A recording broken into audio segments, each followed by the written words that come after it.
This isn't some crazy take.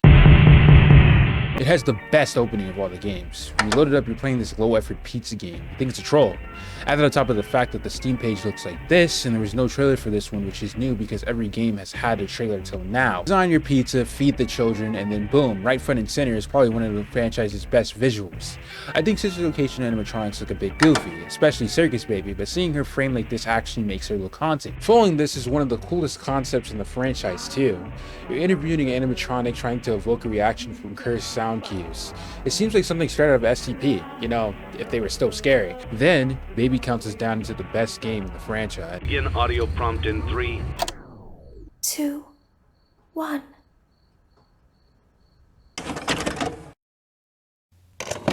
I like the art direction of this game. The cheesy intro is something that really adds character. I feel like a lot of the previous games missed out on the character aspect, at least in a way like this game.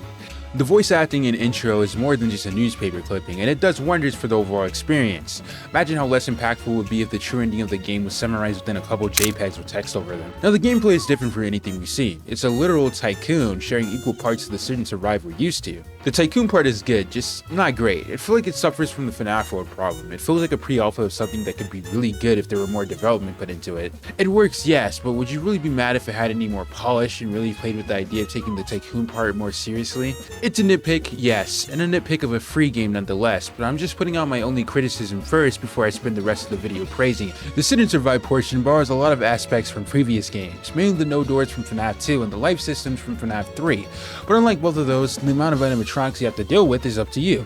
The interview segment after each night acts as an almost roguelike element that determines what animatronic you have to deal with or not. It's up to you if you want to risk certain death for the money you get from salvaging it or throw it back and leave empty-handed. With this, you can choose how difficult you want your game to be, dealing with no animatronics versus all 4 of them. It's up to you.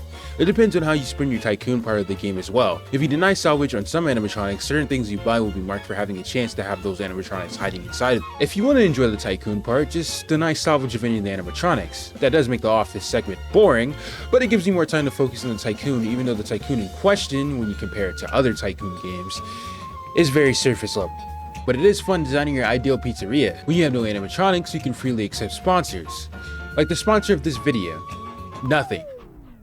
Just kidding, it's Marty's Plungers. Fnaf 6 is all about player choice. If you choose to become a sellout, these ads will play during gameplay and attract animatronics. Buying cheap items will have safety risk, and salvaging animatronics will most likely kill you.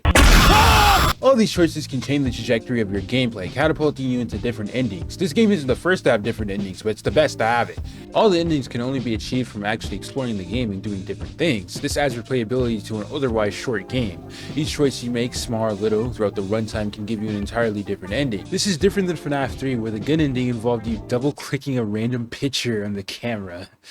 Not only are the endings actually well made, the ways to get them are involved from the start. The game accounts for literally every way you could play and gives you an ending accordingly. My favorite has to be the mediocrity ending, where you play the game as lazy as possible. Oh, there's also the true ending. Michael! Don't leave me here! Michael! Henry's speech is probably the best thing in this franchise. In fact, this ending as a whole was so good that half the community counts it as canon while the other wishes it was canon. It tied up a lot of things and finally ended the annoying saga of Afton's inevitable return. Well, that was until Scott decided to ruin that and arguably destroy the lore in a singular game, but hey, let's live in the fantasy of this being the canon ending. A lot of lore was tied up and a lot more was added. The machines you can buy purposely come with lore in them. First of all, so apparently inflation doesn't exist in the Fnaf universe, or more so the value of certain things are disproportionate to their realistic worth. A whole ass stage for $20 is crazy. But yeah, Candy Cadet, Midnight Motorist, Fruity Maze, and Egg Baby are some of the biggest lore expositions in the franchise. These additions confirmed a lot of things, whether we liked it or not. Fruity Maze confirmed Susie was the first missing child, I think, and Midnight Motorist is its whole can of worms. Even stuff like Funtime Chica and Security Puppet confirmed the existence of these characters existing. We get clarity on what Chica's party world was, and we get clarity on the death of Charlie Emily. Scott actually attempted to clarify some lore points, or at the very least add more context clues to the existing lore. This game all in all felt like a gift to the fans, free of charge, a gift that blesses us with one of the most iconic endings in indie horror. In reality, he didn't have to do that. This could have just been another Fnaf game, or worse, not existed. Just sucks in retrospect that after this thrilling conclusion, this sigh of release of putting to rest a multi-decade murder case with some satisfying twists and turns, you know, this perfect ending, Security Breach comes around and decides to exist. connection terminated.